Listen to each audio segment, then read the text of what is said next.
Саламатсыздарбы, урматтуу депутаттар. Мен бүгүнкү айта турган маселем бүгүн мына Бишкек шаарында парктарга, бактарга, аллеяларга бир басып көрсөңүздөр туугандар. Ошол жерде өсүп жаткан дуб дарагы бар. Азыр бүгүнкү күндө жалбырагы түшө баштады. Эмне себептен? Себеби дегенде мындан бир 7-8 жыл мурда ушул дарактарга оору тийген. Ошонун себебин кесепетинен бүгүнкү күндө ушул дарактарда бүгүнкү күндө жалбырактар түшө башташты. Ушуну бир көзөмөлдөгөн, же кызыккан адам бүгүнкү күндө жок болуп атат. Эми баарыбызга белгилүү болгондой, бул дарак өстүрүү өтө кыйын. Шу даяр өсүп турган даракты бүгүнкү күндө жакшы көзөмөлгө алып, жакшы карай албай жатабыз да. Эгерде бир шаардын четинде же бир четте бир бак даракты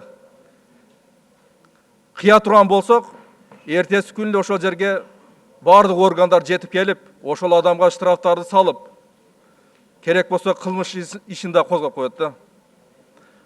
Азыр бүгүнкү күндө ушу массовый дарактар ооруп атат, эч кимдин иши жок. Мына дүйнө жүзү дагы бүгүнкү күндө экологияга кандай карап атат.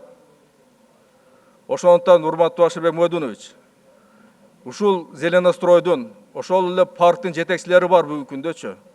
Ошолорго бир тапшырма берип, бир кызыгып, ошо дарактарга бир дарылап койсун ошолорду. Канчалаган зыян келтирип атат экологияга. Ошондуктан мен айткым келет, ушу тармакты карап бир көзөмөлдөп коюшуңуздарды мен суранып кетет элем. Рахмат.